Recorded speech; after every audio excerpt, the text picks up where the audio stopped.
তাহলে আজকে বাংলাদেশের যে সমস্যাটা, একটা মারামারি লাগার কিন্তু প্রস্তুতি চলছে। আপনারা যে যাই বলেন, অন্তরে অন্তরে মিল খাচ্ছে না। কেউ ফ্যাসিবাদকে ফেরত আনতে চাচ্ছে, ফ্যাসিবাদকে বিরোধী দল বানাতে চাচ্ছে। ওই দিল্লির সাথে ওই সেই কিচ্ছা কাহিনী আবার। হ্যাঁ, দিল্লি ক্ষমতা দিবে। দিল্লি যদি এইবারও ভুল করে, 53 বছর সহ্য করেছি, আর 53 সেকেন্ডও আর সহ্য করবো না। 53 সেকেন্ডও না, ইনশাআল্লাহ। কথা জিহ্বাদি বাইর হয়ে গেছে। এই কথা বন্ধু রব্বুল আলামিন তিনি বাস্তবায়ন করবেন ইনশাআল্লাহ। অত্যাচার, নির্যাতন, দাদাগিরি, আধিপত্যবাদ 53 সেকেন্ডও আর আমরা মেনে নেব না।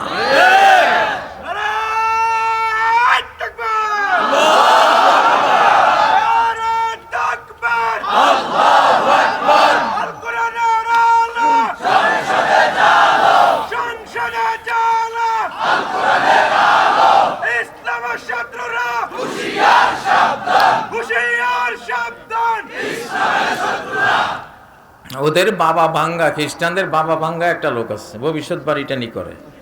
আবহাওয়ার ওই গোপন ব্যাগটা ও চুরি করে পাইছে কোথাও, তো ওনার নাম তো নেয় না নিজেদের মুখ দিয়ে। কয় যে 2040-এর মধ্যে গোটা ইউরোপ মুসলমান হয়ে যাবে। তা আমাকে তুমি 40-এর হিসাব করো, আমি তো দেখি তার আগেই হয়ে যাবে ইনশাআল্লাহ।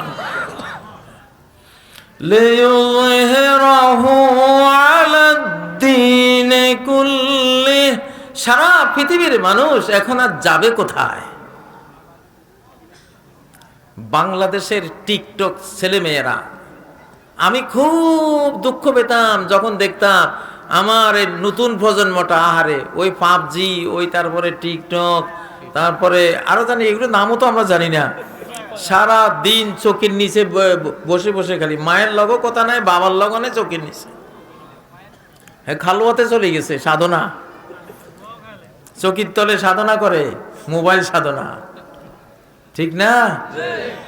আল্লাহ তাআলা কি মায়া যে উনি করেছেন, এক টানে কোটি কোটি টিকটক প্রজন্মকে এনে একেবারে রাজনীতির রাজপথে এক টান দিলেন হৃদয়গুলিকে। আল্লাহু আকবার। ওয়া কানা আবুহুমা সালিহা,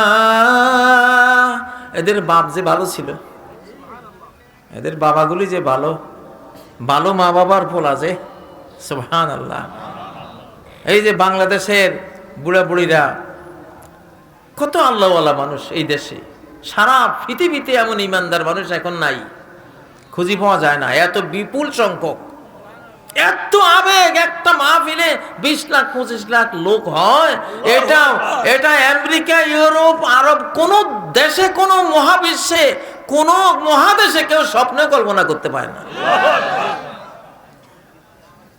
কিন্তু এখানে হচ্ছে কি না? হ্যাঁ, আল্লাহ তাআলা যে এদের বাবারা ভালো ছিল, এদের মায়েরা ভালো ছিল।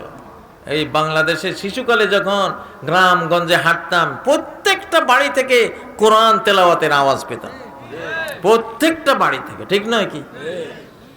আর এই বশিকপুর ইউনিয়ন, আমাদের আশপাশ তো ছিল ওলিয়া উলিয়ার খনি, সব আলিম ওলামা। এট এ টাইম 1600 আলেম এই বশিকপুর ইউনিয়নে ছিল।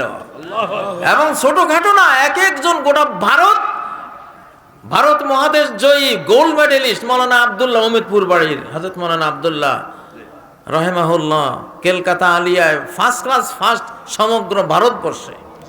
এই বশিকপুরেরই সন্তান ছিলেন। এই যে নান্নু আছে না, বিএনপির নান্নুর দাদা গোল্ড মেডেলিস্ট। আমার বাবা ওনার ছাত্র ছিল, বাবা গল্প করতেন। আপনারা হাসেন কেন ভাই? বাবা দাদা যার হোক, সমস্যা আছে কোনো? আলেমদের সন্তানরাই বুদ্ধিমান বেশি হয়। আপনি গবেষণা করলে দেখবেন, যেই সন্তানদের বাবা মা আলেম আলেমা, সেই সন্তানদের মেধা অনেক গুণ বেশি হয় কোরআনের কারণে। কিসের কারণে? কোরআনের কারণে। কোরআন, এটা আলেম লাগে না, যেই কোরআন পড়বে তার সন্তানদের মেধা সেই হারে বাড়বে। কারণ গোটা কোরআনটাই হলো মেধার কিতাব। কিসের কিতাব? লাআল্লাকুম তাকিলুন।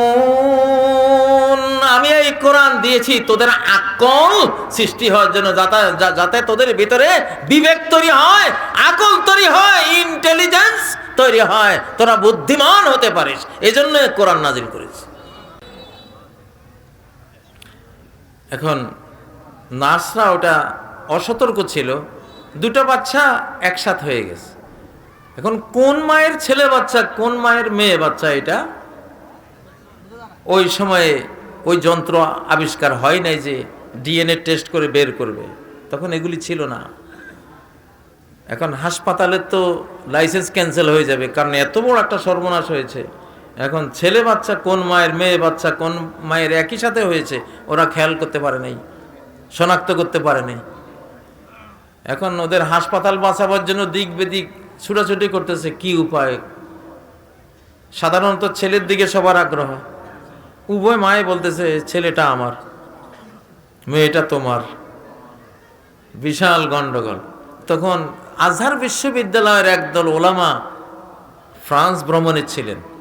এরা কোনো দিকে কোনো সমাধান না পেয়ে ওনাদের কাছে গেল যে আপনাদের কোরআনে নাকি সব কিছুর সমাধান পাওয়া যায়, তো আমাদের এমন একটা কেস, এমন একটা ঘটনা হয়েছে, ছেলে বাচ্চা মেয়ে বাচ্চা হয়েছে, এখন কোন মায়ের কোনটা আমরা তো বুঝতেছি না।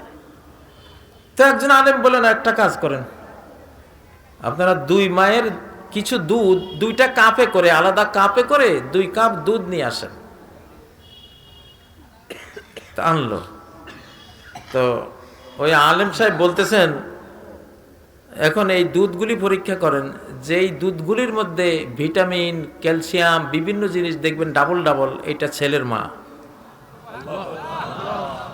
আর যেটা একটু কম কম, এইটা মেয়ের মা। কারণ ছেলেগুলি দুষ্ট বেশি, এগুলির পাওয়ার বেশি, ট্রাক মার্কা, বুঝেন না? ট্রাকে তো খায় বেশি, এটা লাগেও বেশি, ঠিক না? আর প্রাইভেট কারে খায় বা কুদ্দুর। তো আশ্চর্য হয়ে তারা পরীক্ষা করলো, দেখলো যে হ্যাঁ, দুইটা দুধ 2 রকম। আল্লাহু আকবার। হ্যাঁ, তারা হতবাক হয়ে জিজ্ঞাসা করতেছে, ভাই এটা এটা কোথায় আছে? করে তো সূরা নিসার মধ্যে সম্পত্তি বন্টনের আয়াতের মধ্যে আছে। আল্লাহু আকবার। লিযাকারি মিসলু হাযযিল উনসায়াইন।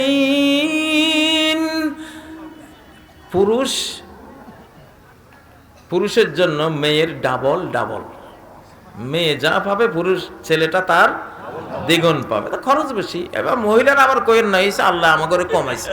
আরে বাবা, তোমার কম দেয় নাই, তুমি তো তুমি বিয়ে হইলে স্বামীর কাছ থেকে পাইবা, আর ওই ছেলেটা বিয়ে করলে মোহরানা দাও রে, খাবার দাও রে, বরণ পোষণ দাও রে, অলংকার দাও রে। বেচারার তো ফকির, এমনি ফকিন্নির ভূত, আরো যায় যায় অবস্থা, ঠিক না? তো ওই জন্য আল্লাহ তাআলা ওরে একটু বাঁচাবার জন্য সিস্টেমটা করেছে। কারণ পুরুষ যা আয় করে সবই ব্যয়ের খাত, মেয়ে যা আয় করে ব্যয়ের খাত কিচ্ছু নাই। সে রেখে দিলে তার উপরে কোনো গুনাহ নাই, সে রেখে দিতে পারে। কিন্তু পুরুষের তো দায়িত্ব, ফরজ, স্ত্রী পালতে হবে, সন্তান হলে সন্তানকে পালতে হবে, অসুস্থ হলে চিকিৎসা করতে হবে, যা যা লাগে সব দিতে হবে, আলতা দিতে হবে, স্নো পাউডার দিতে হবে, কোনটা দিতে না হবে সবই দেওয়া লাগবে। তো বেচারা তো খরচ করতে করতে পকেট খালি, নাকি? তো এই জন্য মহিলাদের এখানে আল্লাহর বন্টন শুনে গাধার মতো প্রতিক্রিয়া করার কোনো কারণ নাই। বুঝবান হবেন, বুদ্ধিমতী হবেন।